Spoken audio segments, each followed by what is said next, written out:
We had a restful night here at Sultan camp. This is around 6 o'clock in the morning.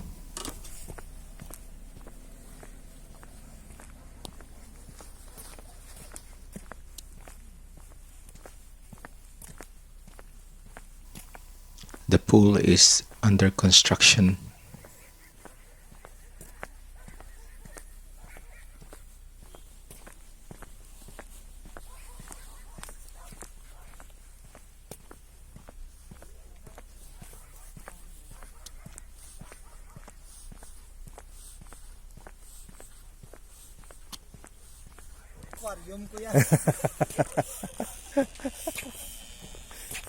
Pads, damo ginawa bakal karon si mo da.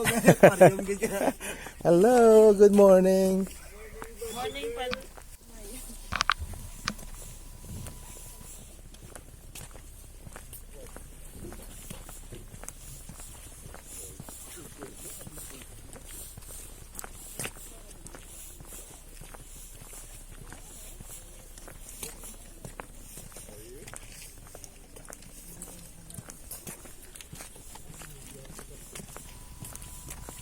This is the day that we are going to visit Petra.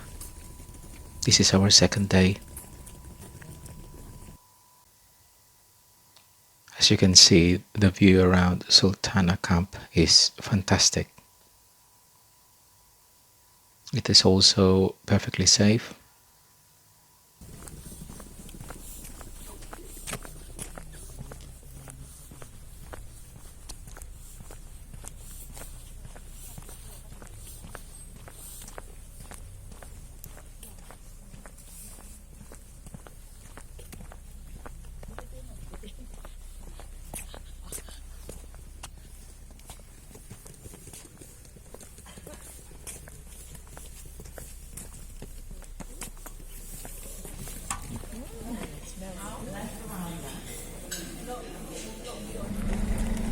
So we are now in Petra.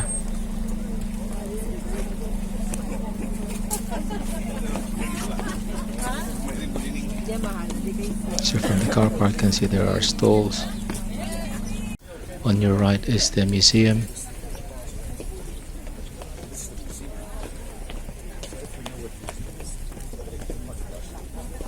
For those planning to visit Petra, you will see that it involves a lot of walking.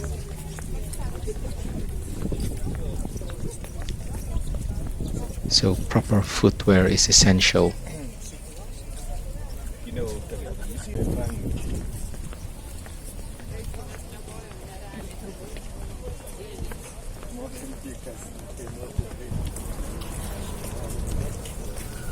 As soon as you get in the front entrance, there's a toilet on your right.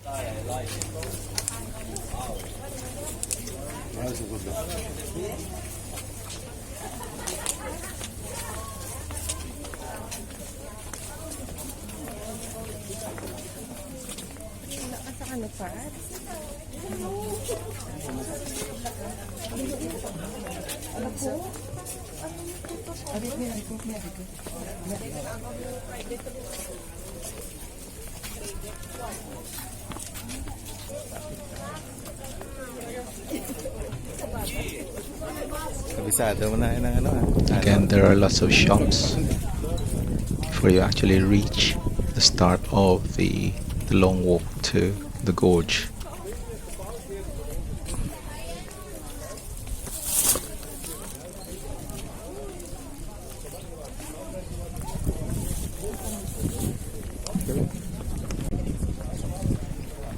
For those who do not wish to walk, you have the option to pay for a horse-drawn carriage.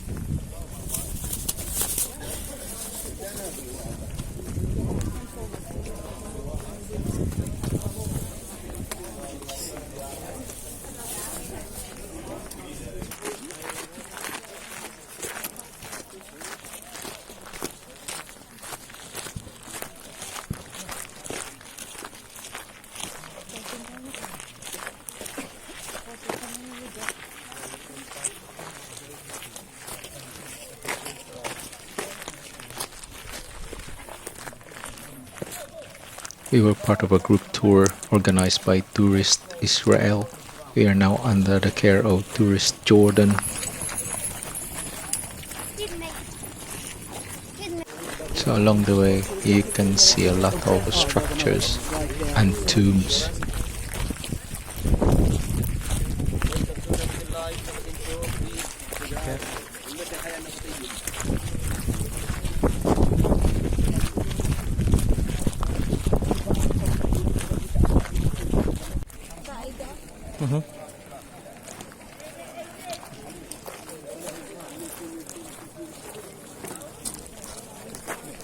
We are now at the entrance of the gorge.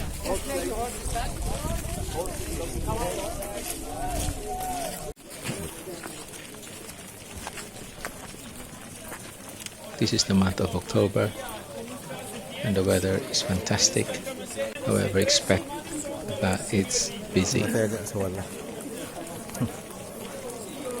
Again, there is a lot of walking involved. In fact, there was a sun.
We are now very close to the end of the gorge and getting really excited, and can see a part of the Treasury. It's a very popular, you always see this in pictures. So we took photos with the Treasury as the background and we thought, that's it, we've seen the place, we are ready to go back. We didn't realize there's more to Petra, and this really amazed us.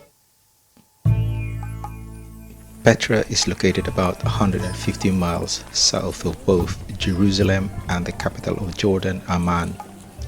It is halfway between Damascus and the Red Sea. Petra has also been referred to as the Rose City because of the color of the stones used in its buildings. It was named a UNESCO World Heritage Site in 1985.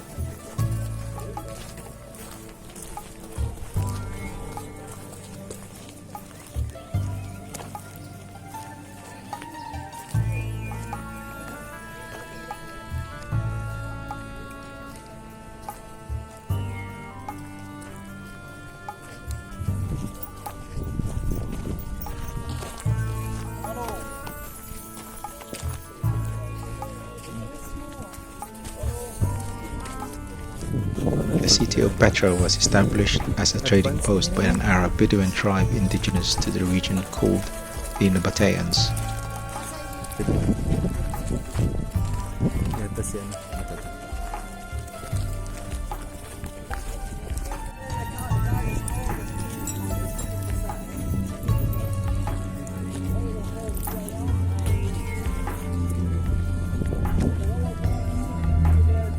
The Nabateans living and trading in Petra soon accumulated a significant amount of wealth, and because of this, the Greek Empire attacked the city in 312 BC.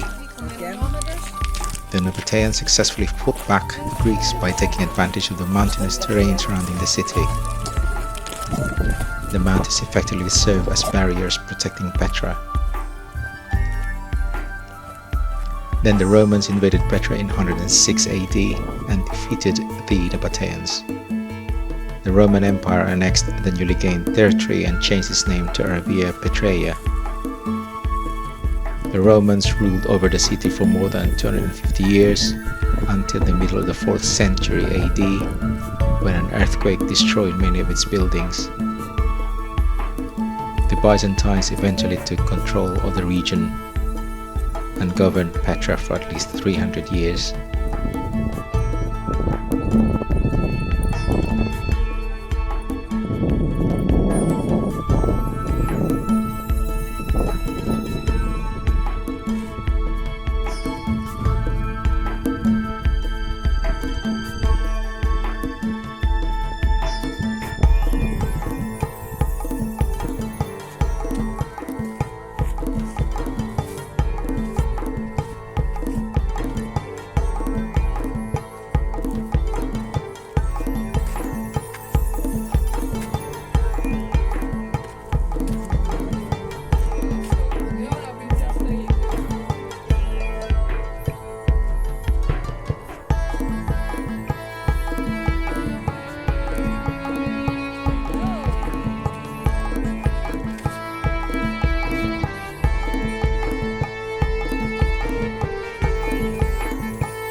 Okay ka lang, Pads?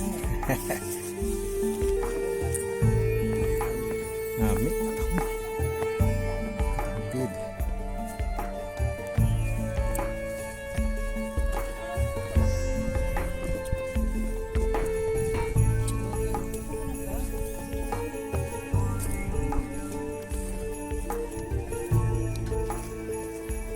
By the start of the 8th century AD, Petra was largely abandoned and no longer a significant location as a commercial hub. The rugged mountainous terrain that surrounds Petra allowed the Nabateans to build its key structures. Using an early form of the technique known as rock-cut architecture, the Nabateans literally carved several of the city's buildings out of the surrounding stone surfaces. You can also see a mixture of influences from the Romans and Byzantines.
When the Nabateans built Petra, they developed a unique system of conduits, dams and cisterns to harvest, store and distribute rainwater for year-round use. During the rainy season, the area around the city was prone to flooding. However, the Nabateans were able to effectively control these floods using dams. This meant that they could live in the city even during periods of drought. It also helped the crops of Nabatean farmers. After the 8th century, when Petra was largely abandoned as a trading center, its stone structures were used for shelter by nomadic shepherds for several centuries. Then in 1812, the unique ruins of Petra were discovered by Swiss explorer Johann Ludwig Burckhardt. With the Western world now aware of their existence, they soon attracted the interest of architects and scholars, among others. Starting in 1929, British archaeologists Agnes Conway and George Horsfield, scholars Taufik Kainan and Ditlev Nielsen launched a formal project to excavate and survey Petra. When Petra was named a UNESCO World Heritage Site in 1985, Petra Bedouin tribespeople who had made homes for themselves within the city's remaining ruins were forcibly relocated by the Jordanian government. And in the early 2000s, the site was named one of the 7 new wonders of the world.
Just enjoy the view.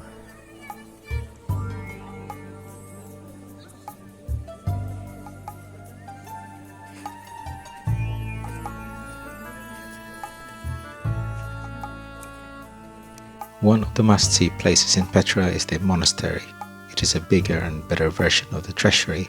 However, you need to be prepared to walk for 2.5 hours normal pace without any detours and climb 800 plus steps to reach it. It is well signposted and you don't necessarily need a guide. and when the steps get too much, there are plenty of places to stop and rest.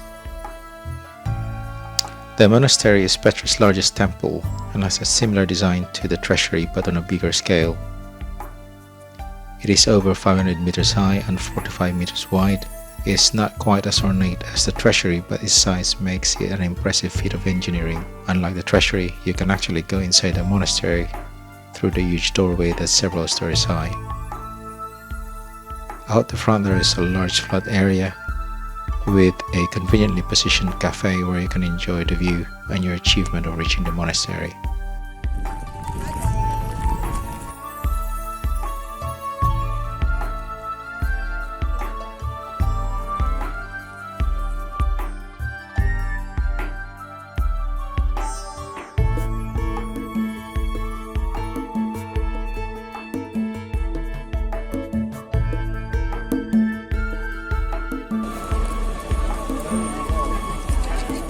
Watch out! Watch out!